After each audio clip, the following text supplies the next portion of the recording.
Okay, let's do this. Hi there. You probably clicked on this link because you were curious to learn more about real estate prospecting and lead generation for your business. Hi, everyone, and welcome to another Century 21 Percy Fulton Systems for Success session. My name is Katelyn Fulton, and today is our second coaching session. So you've been hearing us talk a lot about creating systems for your business. So in other words, creating a checklist or an organized plan of how things are done in your business and repeated over time. So if this is your first time attending our Systems for Success, our goal is for you to have 10 foundational focuses. So one focus per month. Last month, our first systems focus was on your database. And if you haven't watched that session, I would encourage you to check it out as well. As the templates, the checklists, and the scripts that we provided for you. We talked about how to create a system to starting your database by reaching out to the people that you know or have worked with, adding them to a CRM platform, and creating an annual communication plan of 27 to 33 touches per year via newsletters, market updates, client events, phone calls, and lots more. So your database is ultimately the foundation of your business, and where about 70 to 80% of your business will come from. And so this is where most of your focus should be. So 70, 80% of your time should be spent on nurturing your database that you've been creating. So the goal of your database is to continue to build a book of business that you can eventually sell when you're ready to retire, or have a lifetime of referrals. So that is our ultimate goal, is to kind of help you create some sort of succession plan to give you purpose of why you guys are doing this every day. So now 70 to 80% of your business is coming from the people that you already know or have worked with. Where will that other 20 to 30% of your business come from? Likely from people that you don't know. And that's what we're going to be talking about today. We're going to be talking all about prospecting and lead generation for people that you don't know. So I'm going to teach you different strategies of finding new business through both active prospecting and passive marketing. So ultimately, to help you find new clients to add to that database that we created in the first focus and help set in place your business. So if you have any questions at all, feel free to leave them in the comments below, and don't forget to like and subscribe. So let's get started. We're going to do a little screen share here.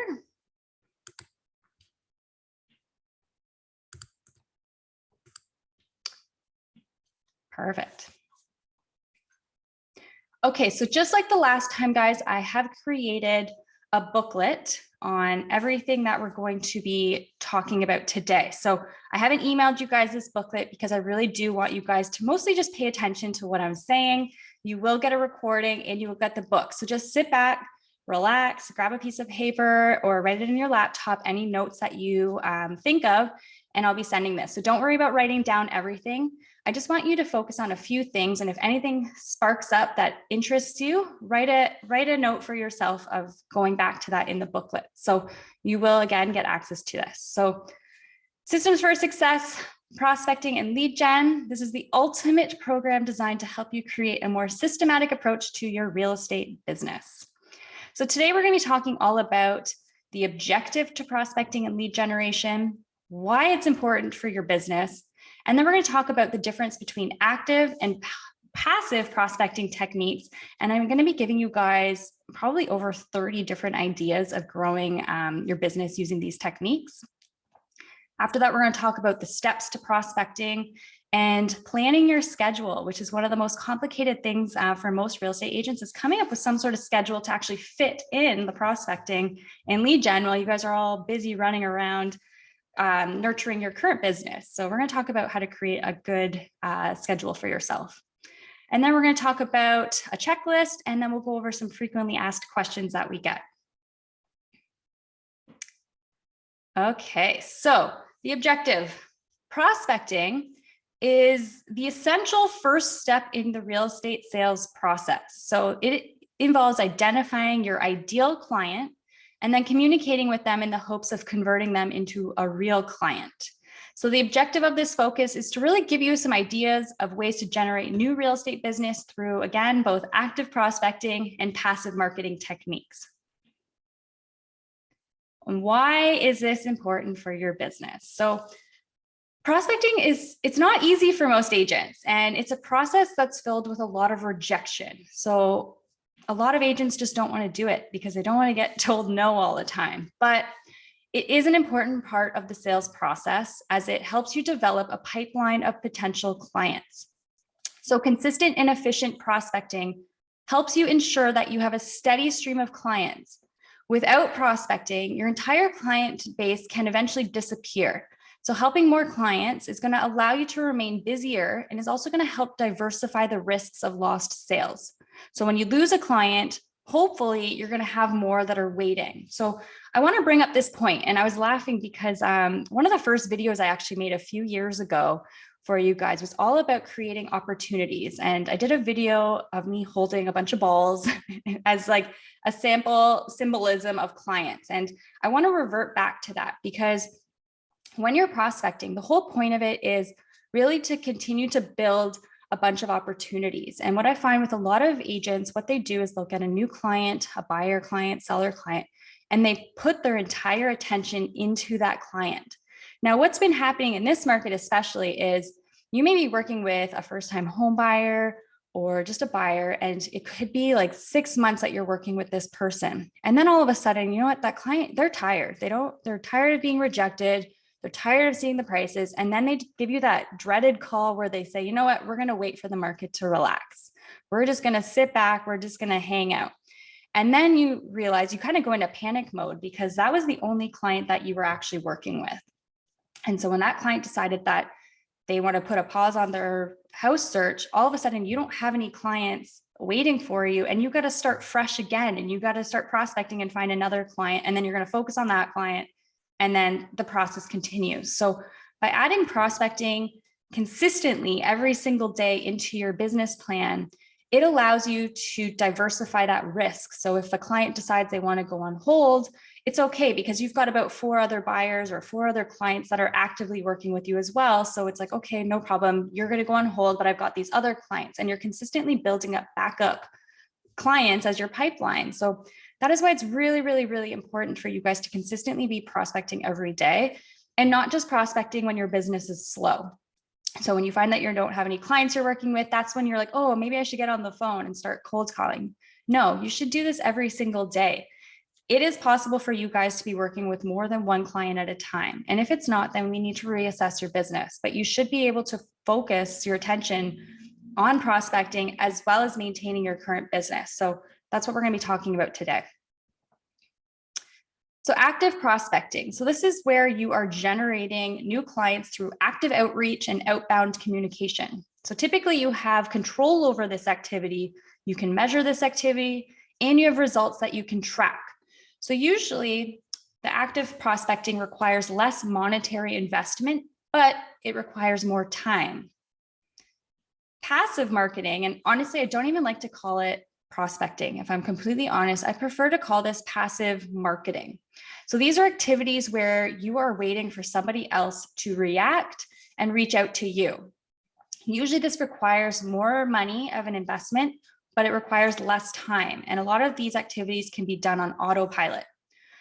Now, what we've found with a lot of agents out there, most of you guys focus on passive marketing, and that's where the stagnant growth comes from. You're relying on your audience to approach you. Identifying a variety of prospecting activities, though, is going to help you build a strong foundation that supports your business. So my goal is for you to hopefully pick one active prospecting thing that you can do every single day, as well as a passive prospecting activity that you can also participate in. And then your third one, which is the most important one, is going to be maintaining your database and still staying in touch with all of your past clients and the people that you know. So you should have 3 pillars at all times in your business if you want to be successful. We're going to talk a lot about the different ones. So let's go down here. So we've got a list of different active versus passive prospecting examples. So active prospecting, like we said, these are activities that you're going to be doing to reach out to people directly and ask them for business. This is where all the rejection comes from, and probably why a lot of agents avoid it. They don't want to do the active prospecting. It requires a lot of time. It doesn't require a lot of money. And if I'm completely honest, just looking at the top agents in the brokerage, These are the agents that are doing the active prospecting. They are doing these activities, or at least did them in the earlier years of their career and are now building a referral base. But if you find that right now you're struggling to find business, I would highly recommend questioning yourself. Are you actively prospecting right now? Are you reaching out to people and asking for business? Or are you relying more in a passive way and hoping that people will reach out to you? So active prospecting examples, these include things such as cold calling or warm calling, text messaging or direct messaging. So these would be more for my introverted agents that are too scared to pick up the phone. Video email, door knocking, open houses, and networking events. So these are some examples of places or things that you could be doing to find business yourself. Passive marketing are things such as your social media content creation, websites and online lead generation, podcasting, email marketing, direct mail, farming, and sign calls. So these give you a really good idea of different things. And these aren't new. This is not rocket science. I didn't create these myself. It's nothing innovative of any sort. But these are the typical ways that you can find business.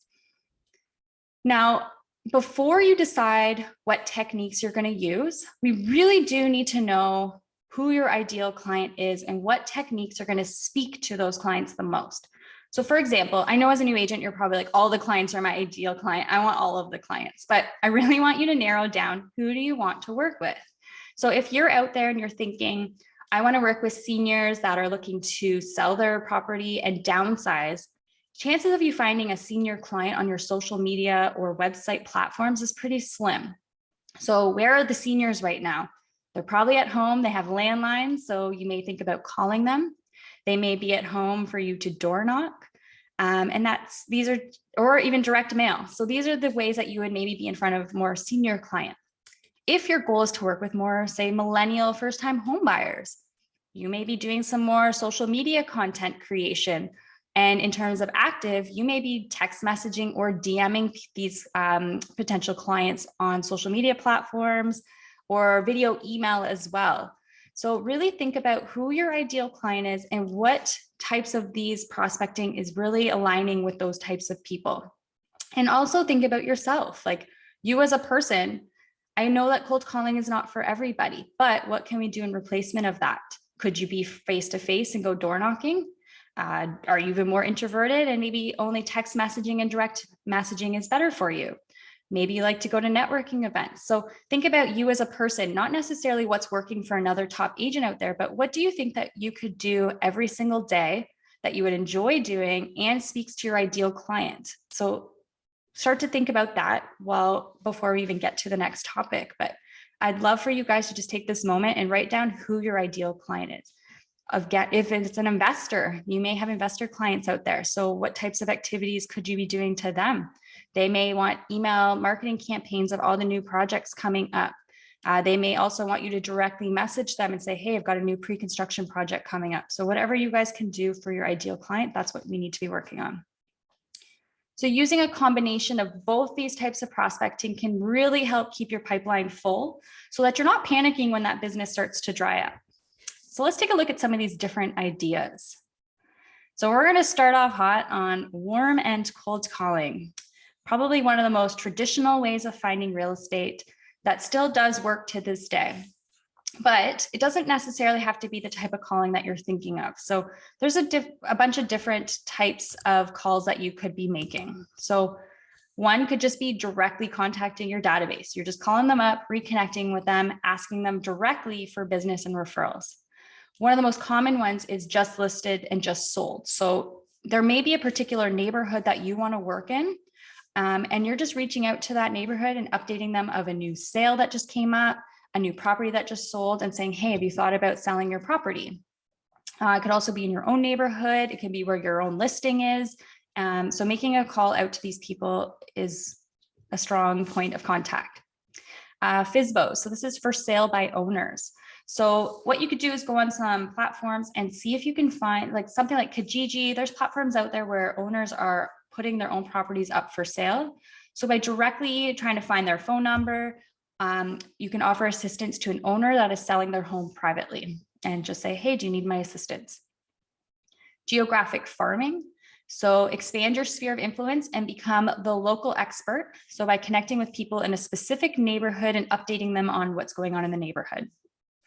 Open houses, this is more of a warm call. So when we get back to open houses, what we recommend for hosting an effective open house is actually calling the neighborhood and inviting people to come to your open house. So calling all of the neighbors, inviting them to a VIP, and hopefully you're building a relationship with them. After the open house, you can follow up with them, or even when that house sold. So these are just a warm way of calling people as well.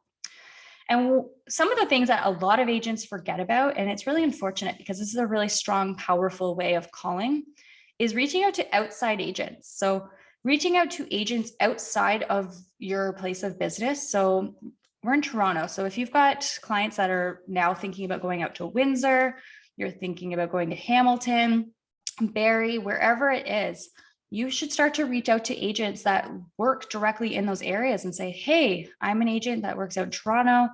I have lots of clients that are moving out to your area. I'm looking to build a referral business with another agent.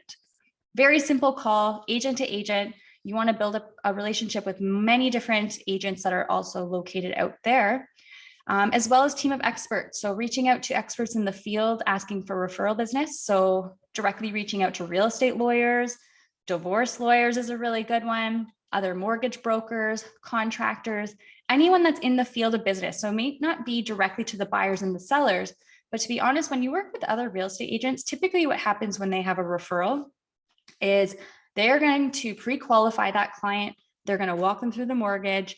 They're going to nurture that relationship. And when that client's ready to start shopping, they're going to call you up and say, hey, my client's ready. I've been nurturing them for over a year.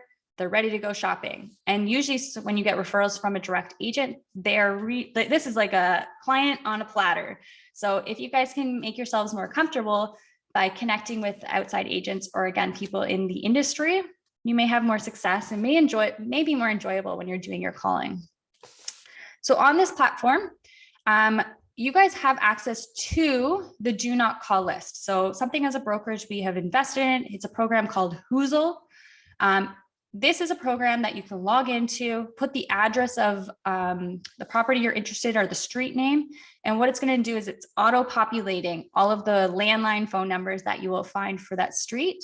And in big bold letters, it will say do not call. So if you see that person, that means they're on the do not call list and you cannot call them, but you can contact the other people on that list. So this is really important if you are going to be getting into cold calling. There are rules. So please feel free to reach out to us so that we can get you access on the Hoozle account, and make sure that you guys have access to landline phone numbers, as well as scripts. On the side of the panel, it will also give you a script to read off of and the phone number, and then you can keep yourself organized. I know a lot of our agents use it. A lot of people are going to come at me and say, no one uses landlines anymore and all this stuff. And honestly, that's just an excuse. Yes, there are less landline phone numbers out there, but they're not impossible to find. It's going to be harder than it used to be back in the day to do calling, but it's not impossible. Okay. Oh.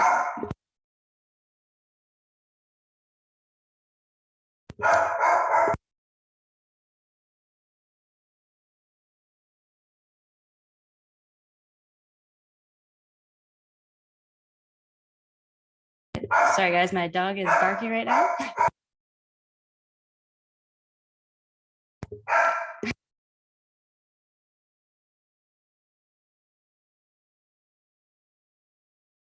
Okay, guys, so sorry. I'm at home and I thought that we would be able to do this. Anyway, so when you click on this, we have also gone ahead and we have a whole book of scripts and dialogues for you. So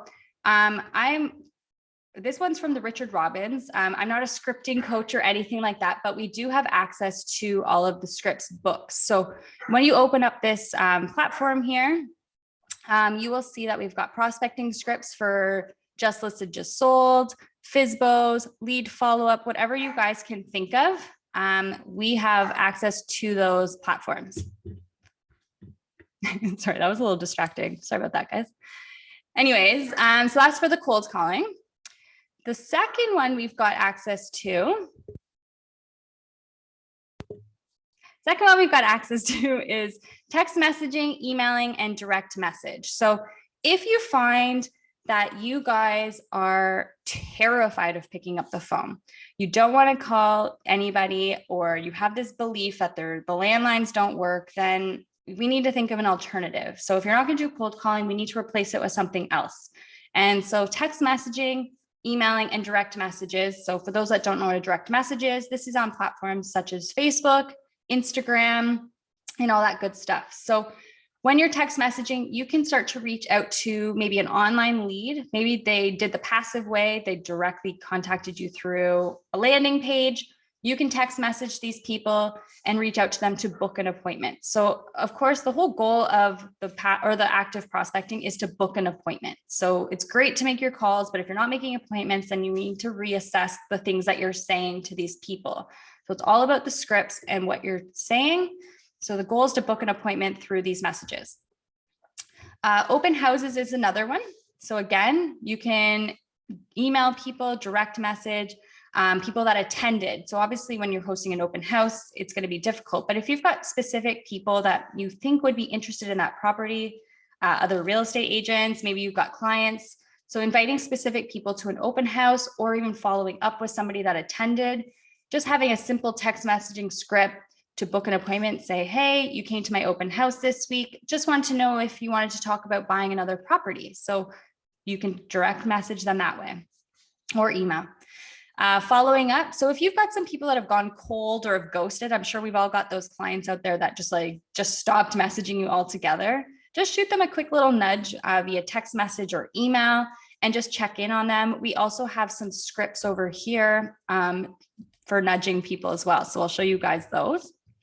If you got a new listing or a new project coming up, so just alerting potential clients of a new listing. So I would even suggest having a list of all of your potential clients that were interested in pre-construction, or they're just buyer clients of yours. So having some sort of script to reach out to them and just shoot them a message and say, hey, I've got this new thing going on.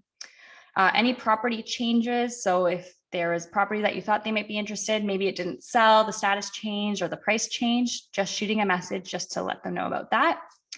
Rules and regulations. So reaching out to potential clients on any new rules and regulations that may affect their decision to buy or sell. So if the prices somehow decide to drop, I hope you all have a list of all of those buyers that are sitting on the sidelines for you, and being like, hey, the prices dropped or the interest rates changed. So keep them up to date. Even if you've got some people that's decided to go on hold, reaching out to them on just simple things like this can always just nurture that relationship for you. And again, DMing, emailing any outside agents or team of experts, and just trying to build a relationship with them.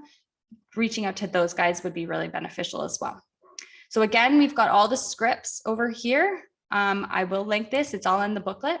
And then I found a really great website here that also has different text scripts. So again, there's so many different texting scripts that we're going to be going over this year. I've even had a couple agents reach out for objections that they're getting. Like people are messaging them being like, hey, what's your commission? And it's all through text. And so we're going to help you guys even come up with a few different scripts that you guys can do via the more modern way of communication. So we've got welcome texts, open house invites, follow-up text messages, general updates. So if you guys have some people on your list that you haven't talked to in a while, maybe take a look at these scripts and see if you can try to bring them back to life.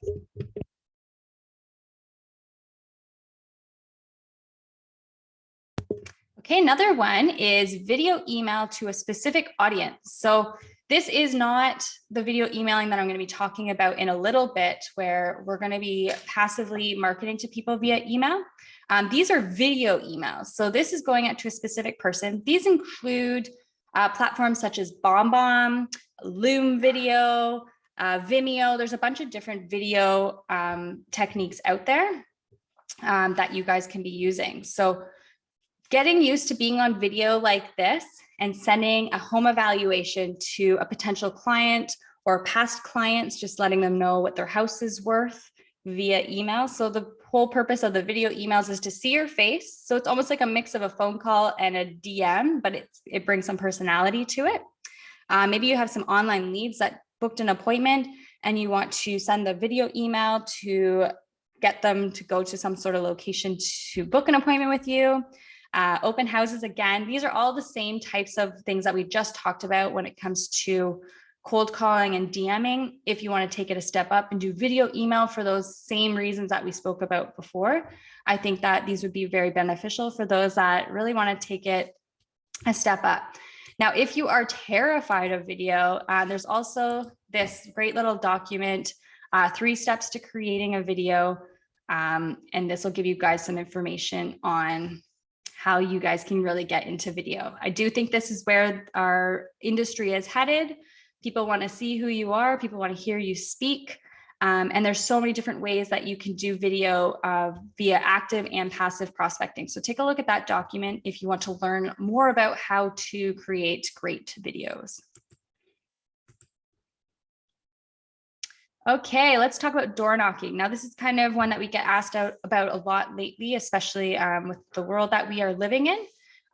Door knocking. So are people door knocking? Yes, people are. We've got some agents that call them walkabouts. It's a little bit of a nicer term for door knocking. But if you are door knocking, I would suggest as a top producer tip, it's more effective to have a purpose when you are door knocking on people's doors. So whether it's a recent sale, you're inviting them to an open house, or just giving them updates on the market. So definitely have some sort of script when you are going door knocking. Don't just show up at someone's door and say, hey, I'm a real estate agent, just want to know if you want to sell your house. They're going to say no. That's just the reality. They're going to say no just to get you off their doorstep. So definitely just have a more passive way. Just say, hey, we just sold a house down the street. It sold for this amount. Have you thought about selling before? The more easier way of door knocking is to invite people to your open house. So just picking maybe 10 doors to the left, 10 doors to the right, 10 doors in front, and inviting all the neighbors to attend your open house. Because like we'll talk about in a little bit, open houses, the point is to invite the neighbors so that you can get another listing. If you find a for sale by owner online and you can find the address, maybe go directly to the door and offer them some assistance in selling their home. This is a very bold move, but definitely can work. We've seen some success with it with some of the agents in the brokerage.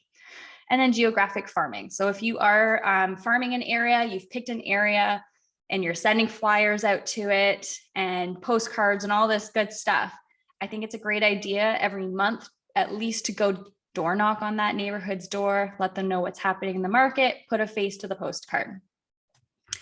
So if you are looking for scripts, we do have scripts for door knocking as well in here. So take a look at them as well. Just some simple scripts that you can be using for when you're going up to somebody's house. Okay, open house. So we've talked about this a lot, and I kind of didn't know if I should put this under active or passive, because technically people are coming to the house to that just from seeing it online or through a flyer. So they are coming to you. But if you are going to be hosting an effective open house, that involves actively reaching out to people to attend the open house and following up with those people that attended. So anyone who attends your open house, add them to your database and continue to build those relationships. Now, if you do want to get into door knocking, my tip would be to choose an open house that is in the mid-level price range. So although, yes, we all want to get into luxury real estate, we all want to host open houses at luxury properties, but the properties that you're going to find the most buyers that aren't working with agents is probably in the mid-level range.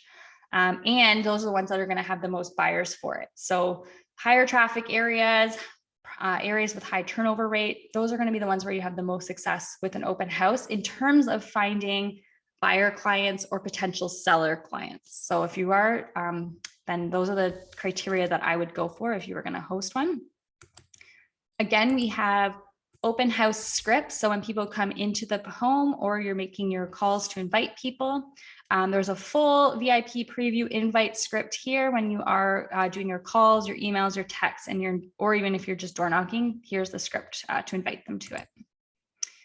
There's also another document that I've included in here on how to host an effective open house. And it was another agent that created this great booklet on the mindset of going in, how to prepare for the open house, what the objective is, and then how to maximize the impact and what to do. So if you are thinking about hosting open houses when we're allowed to do it again, this is a really great book to go through before you go to the open house. Okay, number 6, networking events. So attending any networking events and or maybe booking a booth at some sort of networking events.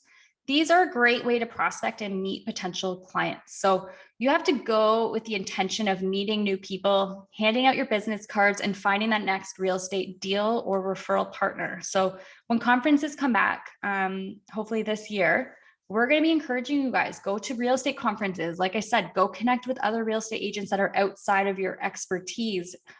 Go meet with mortgage brokers, anything. Whenever you attend a real estate conference, go meet agents and ask for their business, let them know where you work, and hopefully you guys can do business together that way. Client appreciation events. So inviting any of your past clients to some sort of event, maybe allow them to invite their friends and family so that you can network with them and ask them for referral business or just talk about the market, what's going on. Any community events in your wherever you live or your farming area, attending these community events and going to meet people that live in the community and introducing yourself. Wedding shows is also another one that a lot of people were doing at some point.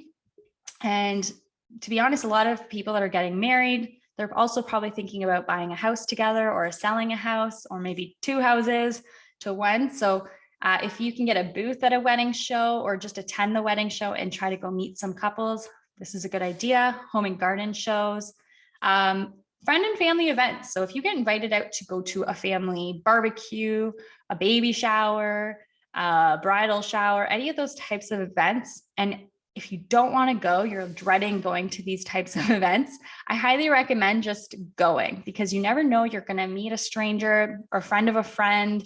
You can introduce yourself, talk about real estate, add them to your social media platforms, but give them your business card. So anytime you get invited to go to any type of your own friend and family events, go to those. And again, go with the intention of meeting new people and finding another real estate deal. Another one is partnering with local businesses. So if you want to go out there, promote local businesses, have them promote you. If they're hosting like a grand opening, maybe you show up, you meet people in the area, and then you also meet the business owner. So these are all different ways that you can get out there face to face at different networking events. And again, hopefully that's going to be happening a lot more this year and kind of opening up your network. And then again, we've got some strategic alliance scripts in there as well. Okay. Hope you guys survived that. So those were all of your active prospecting techniques. So ways to reach out to people. So these are the ones that the least amount of agents do, but it's probably one of the most important ways of prospecting for business. So I would highly recommend picking at least one of those things that you think will help you find your ideal client. And don't be stressed out if cold calling freaks you out, then pick one of those other ones. I just gave you a lot of different ideas for ways that you can be doing that. Okay, now we're going to go on to passive prospecting, or like I say, marketing. So a lot of people say, I don't have any leads, I don't have any business, I have nothing in the pipeline. And to be honest, it's usually not a lead issue, it's a marketing issue. So if you're not putting yourself out there as well and reminding people that you're in the business, you're going to have a hard time finding clients because they're going to forget about you very quickly. You guys are realizing that there's a lot more real estate agents coming into the market. And so we're easily forgotten. Your clients probably know about, oh man, at least 2 to 3 different real estate agents in their close network. So if you're not in front of those clients at the right time or not often enough, they're going to forget about you very quickly. So on top of those active prospecting, your database, you need to come up with some sort of passive prospecting to stay in front of people at all times. So social media content creation. This is one of the most popular forms of marketing right now that we're seeing. Content creation on platforms such as Instagram, Facebook, YouTube, LinkedIn, TikTok. These can all be great communication tools. So instead of directly reaching out to people, which we talked about via DMs, or anything like direct messaging people on them, you can also use these platforms to provide valuable and educational information to your ideal clients. With consistent and valuable content, you're making your clients more intelligent and you're creating a level of trust. So you're increasing your chances of clients reaching out to you directly when they're ready to work with you. So things that you can be posting, again, think about who your ideal client is. If you're going to be wanting to work with downsizers, If you want to work with millennial first-time home buyers, if you want to work with investors, then you need to think about what type of content you can use to educate these people on the services that you provide.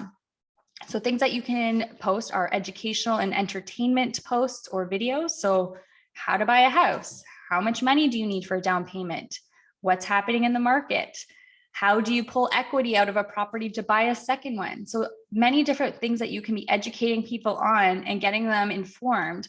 And then when they're ready to make a move, hopefully they contact you. There's different forms of content. So there's long form content, which is longer than a minute or a few minutes. And then there's short-term content. So Instagram Reels is one of them, TikTok. These are things that are less than 1 minute long. Now, I'm not telling you guys to go on there and go do dances and all these crazy activities. You can literally sit in front of a microphone or just sit in front of the camera. You don't have to be funny. You don't have to be a big personality. You just have to educate people in whatever way that you see fit. Different ideas are going live. So right now I'm on Facebook Live. You can go on Instagram Live, Facebook Live, YouTube Live, and you can do a Q&A. So have some common questions that you get from clients or have people live asking new questions. You could do home tours on them as well. Don't hesitate to join different community Facebook groups. If there's a neighborhood that you're interested in or some sort of thing that you have in common, don't be afraid to join different community groups and start networking with people in there, posting any content that you think would be fit for them. Contests and giveaways to grow your network as well on those platforms. And then of course it's a social platform. So don't forget, on top of your posts, you also have to go in there and like, comment, share, and engage with all of your followers as well. So you're really building some sort of communication plan and socializing with your followers, gaining that trust. And then again, when they're ready to buy or sell, they'll reach out to you. So one of my tips is to have one Facebook post a day. So if you're going to be using Facebook as your pillar, have one post a day, 2 to 3 Instagram posts or stories a day.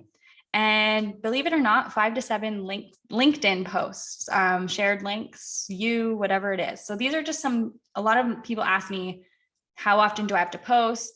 Don't worry about the time that you have to post, but just worry about posting daily. So it's not one of these things. A lot of people get caught up with social media. They want to try social media. Don't get caught up in this. This is a very difficult platform as well. And if you're not going to be consistent on it, then don't do it at all. I'm going to give you guys a whole bunch of other ideas as well that doesn't include social media. So if you are thinking about getting into the social media game, then you can see right here, you do have to be consistent with it and you have to post a lot if you want to do it effectively. So again, if you click on these links, I've got ways that you can capture leads using Facebook that you may want to take a look at. So a how-to guide on how to create or get leads. We also have a booklet on how to grow your Instagram.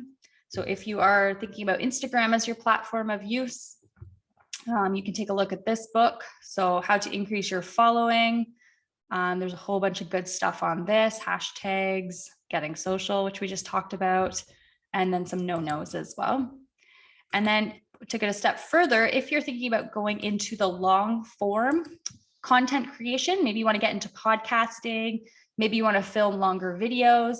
If you are filming a long video, you can actually create 23 different pieces of content just from that long one, whether you're just doing clips of your long form content, you're just taking pictures from it, you want to add the long-term content, make it into a blog, a vlog. There's so many different things. So if you are going to be doing long-term content, and this may sound foreign to a lot of people out there, but if you know what I'm talking about, you can create a lot of just different content just from your long-form content.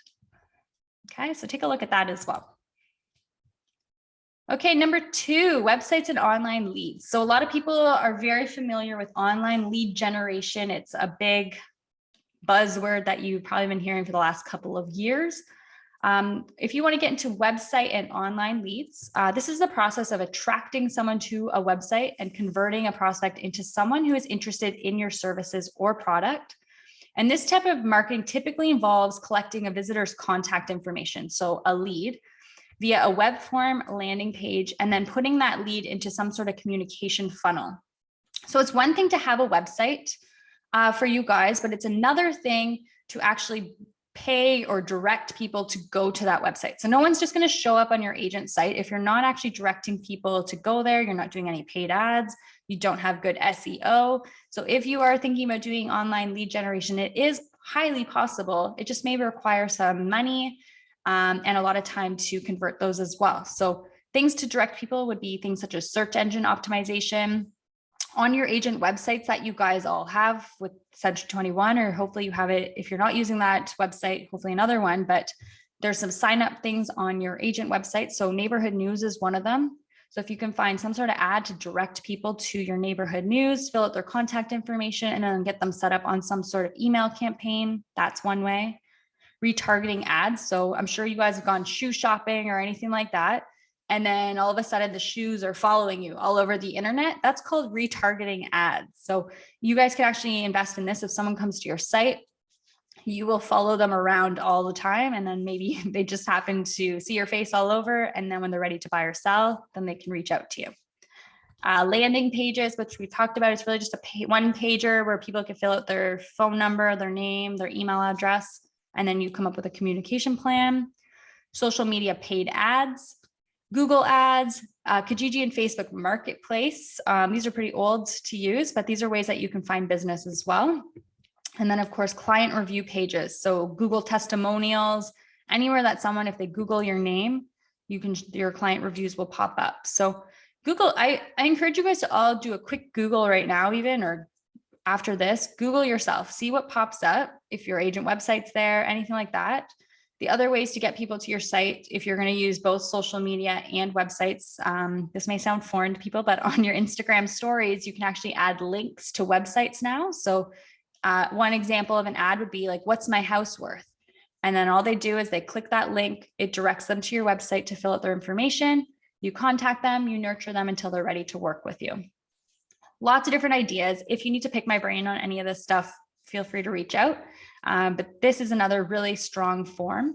Now, the problem with online leads, I'm sure we've all discovered, it's usually someone that's just putting their contact information in. It's about 0.01% conversion rate. So you may get a lot of leads from it, but to actually convert them into a live client, that's where the real skill set comes. So I really encourage you guys to have a very systematic approach to what happens when they click on the link. Then what happens? Do they get added to your email campaign? Do you have to reach out to them? How long do you nurture them? So this is a long game for sure.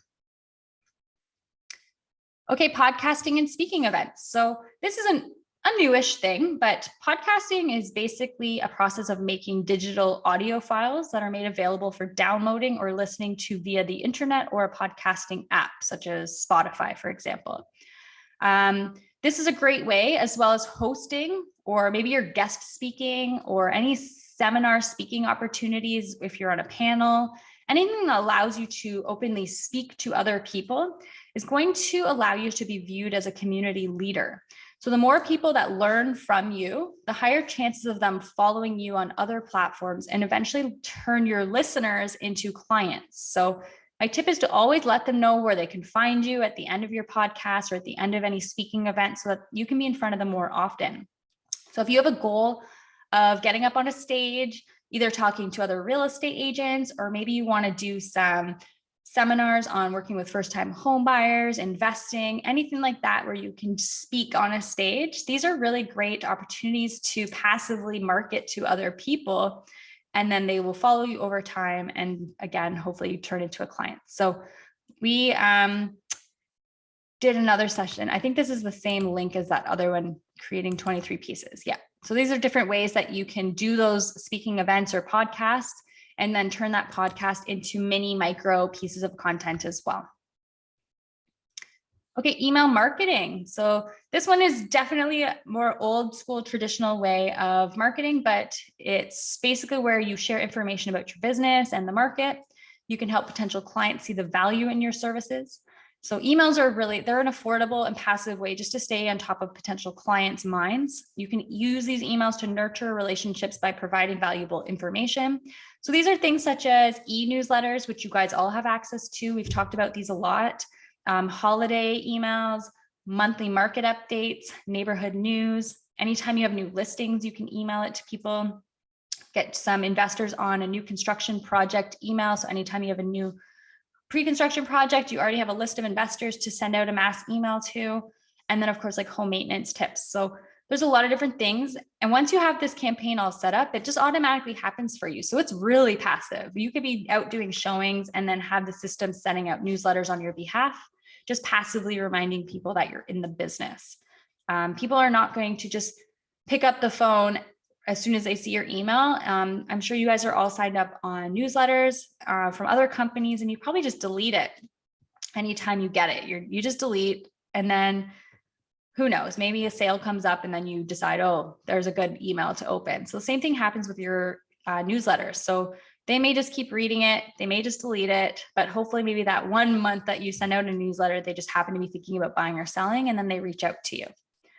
So one of my tips is to create a landing page or direct people to a site to capture their email addresses and then set them up on some sort of drip campaign. So again, you can actually do this through Instagram. Again, have a link that goes directly to your neighborhood news, or just say, hey, DM me your email address and I'll send you guys a monthly market update. There's many ways that you can communicate this with other people.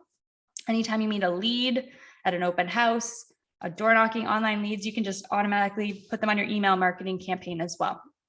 And then we have a whole bunch of different email marketing campaign templates. If you guys go back to the last session we did live on C21 Engage, that's your CRM platform, we have a whole bunch of really awesome email campaign templates. We've got some, again, like the monthly market updates, but there's also some for maybe someone you met with some first-time home buyers. We have a full campaign that follows up with your first-time home buyers for a month, giving them updates on like what the process is like working with them. So these are just different ideas just to be in front of people in a more emailed way. The other email one I talked to you guys above in the more active is not a mass email. That's a direct email reaching out to people and asking for business. So there's very different terms in terms of email prospecting. There's the active one, reaching out directly to people. And then there's the passive one, which is your newsletter email campaigns. Okay, farming and direct mail. So farming is not, it's not like you're not working with people on farms and like working with cows and all that stuff. This is just like an old school term. So farming is really just a technique that's used to develop your business in a specific area or market demographic by what we call it is planting seeds.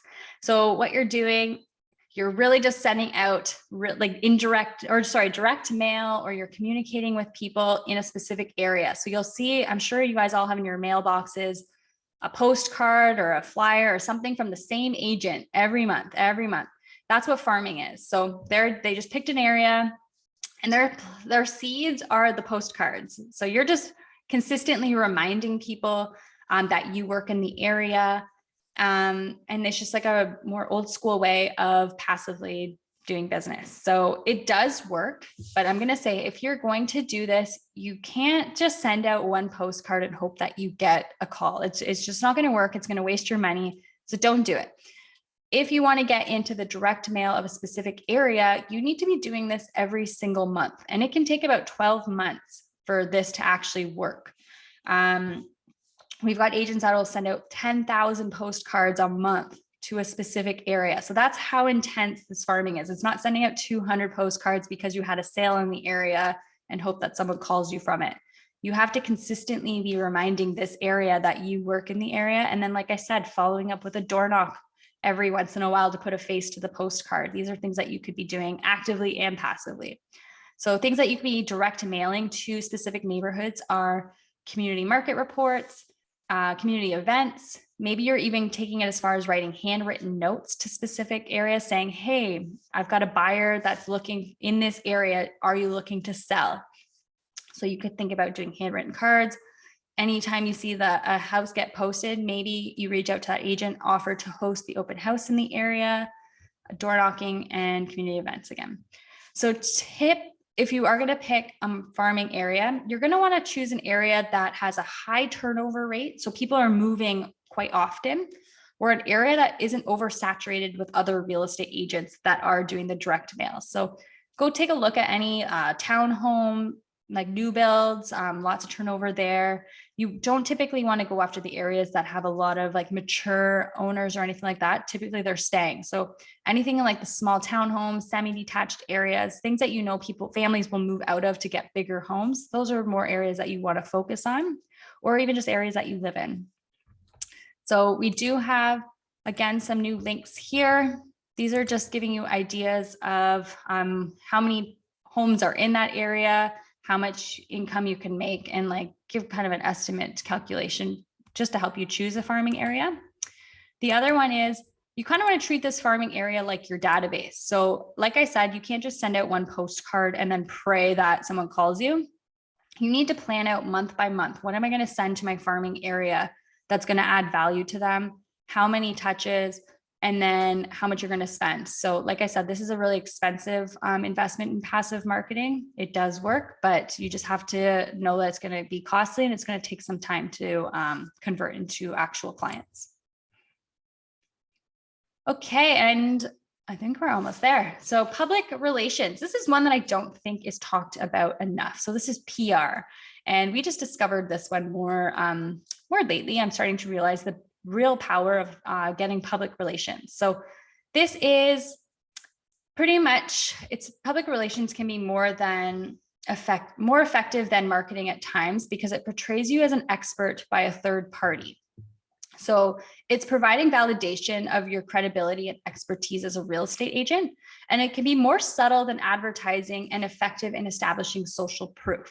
So this is things such as getting in the like real estate magazine, having articles written about you, like top 30 under 30. Like you've seen magazine articles, or you've seen different companies like journalists, newspaper articles, online articles, television shows, radio shows, blogs, industry influencers. So by having somebody from a third party that you don't directly work with promote your services or allow you to be in the public eye of some sort, if you start to promote this to even just like your friends and family or your past clients, if they start to see that you're in all of these different types of articles, they're going to be like, oh, wow, like other people think that this person is credible and is an expert, and it validates their decision to work with you.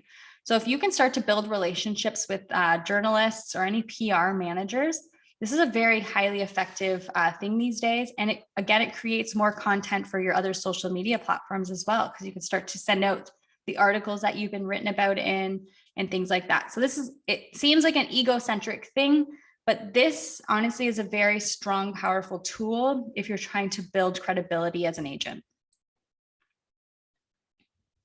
And the last one we're going to talk about is your sign calls. So one of the many reasons why it's good to be a listing agent is really the exposure that you're going to receive both online and offline from your for sale signs. So when you have a listing, there is a chance that you may receive an online inquiry from like realtor.ca or even like your listing website about your listing from potential buyers, or you may also receive calls from people that are just driving by your for sale sign. They're reaching out. They are interested in booking a showing. Maybe it's a seller or like a neighbor that's interested. So they call off your for sale sign, or they saw it on realtor.ca and reached out to you via email. So by having listings, it allows you to have people contact you for those properties. And the more like signs you have up all over the neighborhoods, the higher chance people are going to start to recognize you as a strong listing leader. So I know that listings can be tough to get, but this is why I'm sure you've heard Claire say list to last. This is why they say it, is because the more listings you have, the more opportunities that are coming to you. So my tip is to create a sign that stands out from others, have clear contact information across all your platforms. So realtor.ca and on your sign. Call anyone that reaches out to you from your listing within 5 minutes of receiving their call. And if you can't service that buyer, pass them on to a colleague for a referral fee. So if you don't want to work with the buyers that are contacting you and you're just leaving these realtor.ca leads just unread, you're like, I don't want to deal with them, I don't want to work with the buyers, think about partnering with an agent in the brokerage and saying, hey, if I get any sign calls, can I pass them on to you?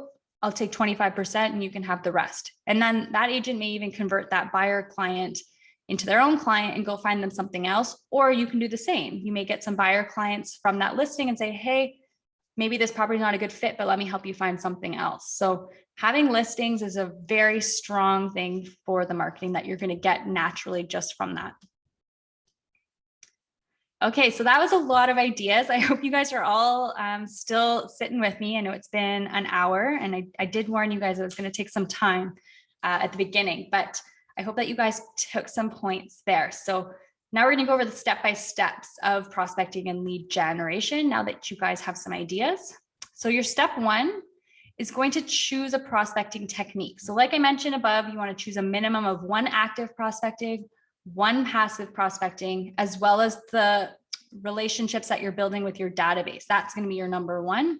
And then each person that you meet from these different prospecting activities, you're going to add to the database in a communication plan. Okay. So we've also got this 14 ways of finding business. So this is where you can also rate yourself right now on these different types of lead sources and make one a goal. So rate yourself, figure out what you like to do, and then let's pick a couple that you guys can start doing today. One of the questions I get asked a lot is how many conversations do I need to have? So if you're going to be doing active prospecting, how many people do I need to talk to? So the go-to rule, I'm not going to make it complicated. I'm not going to give you like this math to calculate how many people you need to talk to. The go-to rule is whatever number of transactions you want to do per year is a number of conversations that you need to have per day. So if you have a goal this year of doing 10 transactions, you need to be having 10 conversations about real estate every single day. So if you're new to active prospecting, we're going to recommend starting a little bit slower. So because active prospecting is full of a lot of rejection, and if you go all full force out, I've seen agents commit 8 hours a day for 2 weeks, or not even like 3 days, and then they're like, yo, I can't do this every single day. So let's ease yourself into it if you're new to prospecting actively by starting at 5 conversations per day. Your goal is to get 1 lead per day and 1 buyer listing appointment per week. So ease yourself into this process. Once you've warmed up, you gain some more confidence, you understand the techniques and the skills and the scripts, and you find out what you enjoy doing, then it's time to scale up your prospecting skills. So again, you want to choose 1 active, 1 passive, and your database. I think I repeated this a lot, so I hope it's getting right in there. But if you want to know how many conversations you should be having a day, let's go based off your goal of number of transactions and go from there. And honestly, if you are doing like say cold calling, it could take you 100 phone calls to even get 1 person to pick up the phone. So this could take you a long time. Don't worry about that. Worry more about really good conversations instead of the quality. Instead of worrying about the quantity, you want to worry about the quality. So once you've decided what prospecting you're going to do, how many people you need to talk to per day, now we're going to create a schedule. And honestly, like if you're in the comments right now, like put your hand up if this is one of the things that you struggle with. I would love to see this, because I think when we're doing business planning with agents, one of the top 5 things agents struggle with is creating a sustainable schedule. So I want to see it from you guys right now. Who's struggling with building a schedule? So it seems like a simple thing to do, and then something happens. You get off schedule, you don't feel motivated, or you struggle to get back on track.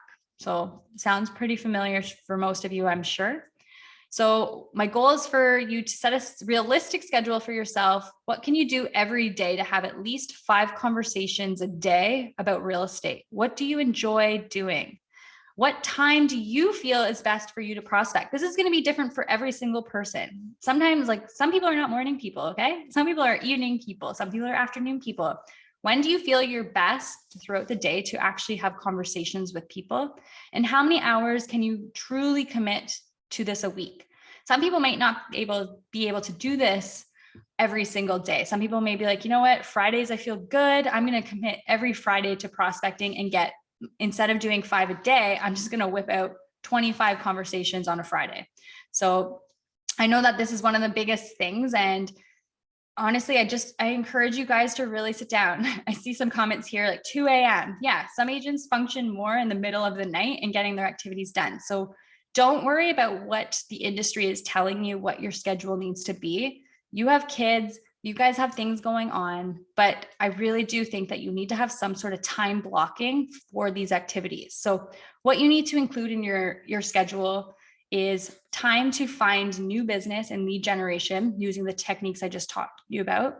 Checking in on your current business. So you still have clients that you're still maintaining, right? So client check-ins, emails, planning your marketing, financial checks, taxes, all that good stuff. You also need to do some income producing activities, which is your appointments, your listing and buyer appointments, and your showings. That's the most important part right there, is the things that are actually making you money, is going out on showings and doing listing appointments. And then of course you want to set aside some time for marketing and content creation. These would be your passive prospecting. So I have created a sample schedule for you. This is your ideal schedule. If everything was perfect and everything aligned, this is what your schedule would look like. So from 8 to 8:30 in the morning, you would be doing lead generation prep. So preparing for who you're going to call that day, what scripts do you need, what materials you need, and maybe some quick role playing in front of the mirror. From 8:30 to 11, this is where you should be doing your lead generation.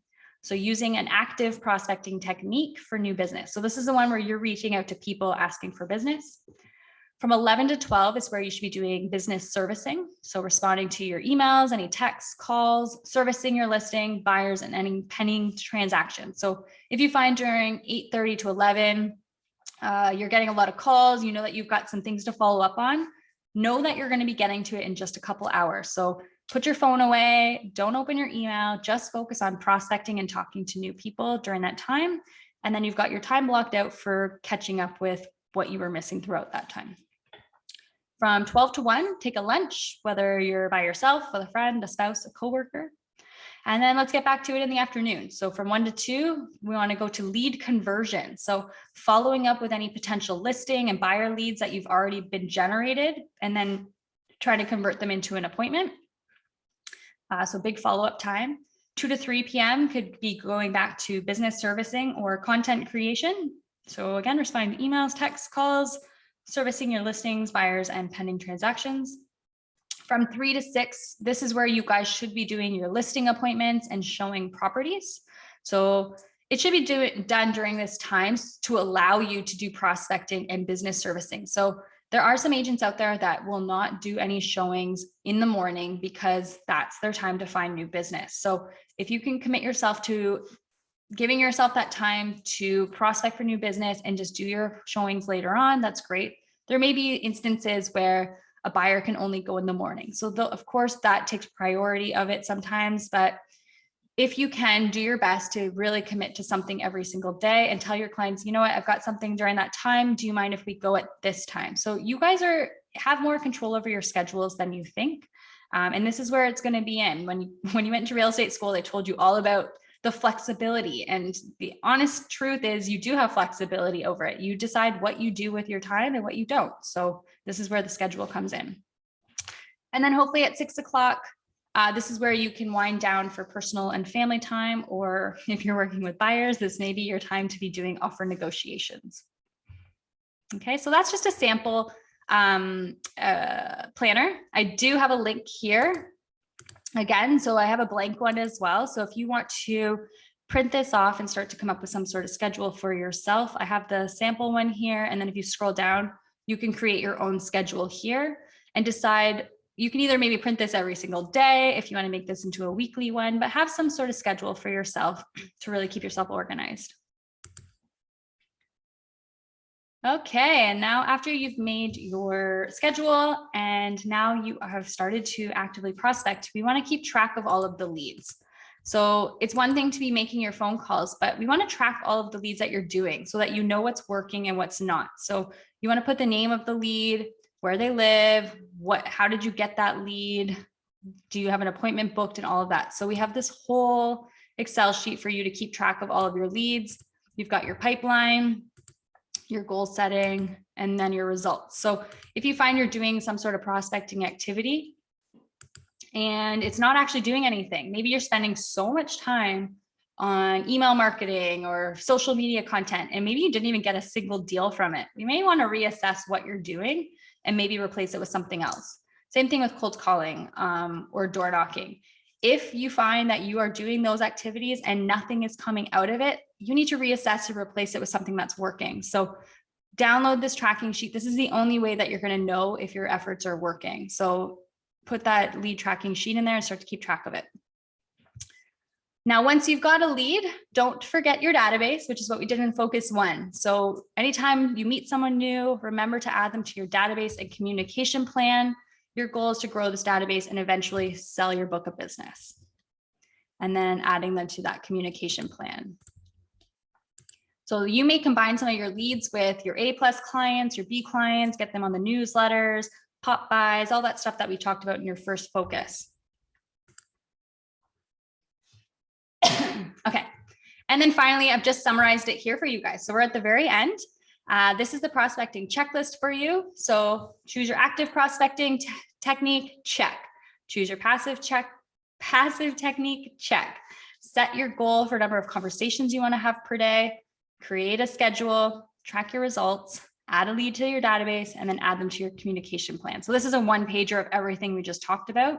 And then a bunch of the important templates. Again, you can just click on these for all of them. Scripts book, the do not call website, your monthly touch point, the sample schedule, and your lead tracker. And then we've gone ahead and summarized all the things that we just talked about, put it on one page for you. So you guys can print this off as well, instead of having like 20 pages. And now I'm going to let you guys ask me some questions. Let's see if you guys have some questions for me. I have some frequently asked questions, but I'd love to hear from you guys.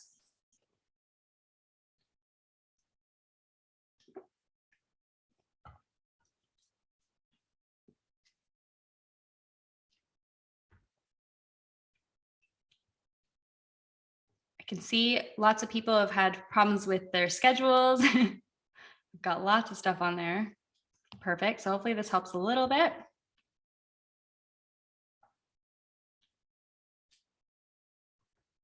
Okay, so I'm going to go down to I know the frequently asked questions that we get is, does cold calling really work? The short answer is yes. It is important to keep in mind that it can be a difficult long-term game, but just like anything, you have to be consistent in your efforts despite the high rejection level. So you're going to find that you are consistently building new relationships with people that you've never talked to otherwise. These are strangers. So you will find that the most success you have is when you add value to these prospects rather than just trying to make a sale. What do I need to prospect effectively? So if you're going to do calling, sorry, you want to use a phone list, which includes the do not call list. This is very important. You want to have a database or a CRM to keep track of your leads and relationship status with them. And then you need to have a follow-up system and know where they are at in their process. Scripts are very important. And honestly, Claire wants me to really zone in on the scripts for you guys. What we're finding is a lot of agents are getting the client or they get the appointment and then they're like, well, I don't know what to say. And this is a really important thing. This is a salesmanship. When this comes in, this is where you really do, this is stuff they didn't teach you in school, but scripts are going to be extremely, extremely important. And you can customize these. You don't have to use exactly what we're giving you, but having some sort of script or saying the same thing over and over will really give you guys some confidence in what you're doing. And then you're perfecting what you say to potential clients. So I would print off that scripts book, rewrite it if you want, but go over the scripts book when you're prospecting and start to come up with some things that feel natural to you as well. And then of course, consistently. So with any of those prospecting techniques, the active and the passive, you're going to find that if you're not doing it all the time, it's not going to work. You can't just send out one postcard. You can't just do one day of cold calling. You can't just do one day of door knocking. You have to do these every single day or at least consistently. Otherwise, like people are going to forget about you very quickly. Same with social media. If you're going to be on Facebook or Instagram and you're only posting once every 6 months, there's no point in doing it. So I think if you're going to do consistency, you need to be doing this every single day. What is the law on cold calling and email marketing? If you want to start cold calling or email marketing, you have to make sure that you comply with the telemarketing or CRTC and the anti-spam rules, so CASL. These laws prohibit you guys from calling clients with numbers on the do not call list. So we've provided that for you. as well as preventing sending spam to those who do not subscribe to your communications. So we definitely need to work on those as well. So pay attention to the laws as well. So if you guys are thinking about hiring out these outside companies to make your phone calls, please check in with us first, because there are some companies out there that are not legally allowed to be doing telemarketing for you without using our list. There's a lot of laws behind it. You can get a big trouble. So if you are hiring companies to do your phone calls, then please make sure you contact us before you even hire anybody. How many conversations should I have per day? We spoke about that. And what is the best time to actively prospect? It's never too early and it's never too late. But studies have shown that the most successful time is between 8 and 2 p.m. But the best time is honestly whatever works for your business and where you can fit it in. Okay, do we have any? Some people are asking, do we have people to role play with in the office? We do have some agents that come in every single day that are prospecting. I'm sure we've got some agents in here. If you are interested in doing role playing on the scripts, please feel free to leave a comment, and you guys are welcome to come into the office and do some role playing as well.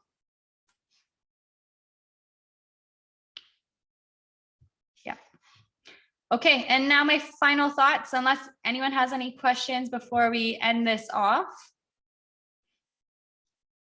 Cold calling, yes, I've got cold callers in the office that come in pretty much every single day. I think they do their role playing on their own. But again, if you guys are thinking about cold calling, you want to do it around people, or you want to practice role playing, then you may want to think about creating some sort of role playing group. Okay, perfect. So final thoughts. Real estate prospecting is an important lead generation strategy and very much worth your time and efforts. If you use the proper tools, scripts, and focus on creating valuable relationships, you will find success. So as learned, there's many prospecting techniques and each one works differently for each individual agent. So if you find that business is slow, it's not a leads problem, it's a prospecting and marketing problem. So thank you guys so much for attending this session. I hope you enjoyed it. For the rest of the month, your main focus is on prospecting and lead generation. So each week, keep an eye out in your email box. Next week, we will be sending you either an email or a video with links or a video to different technologies that you can be using for prospecting and lead generation.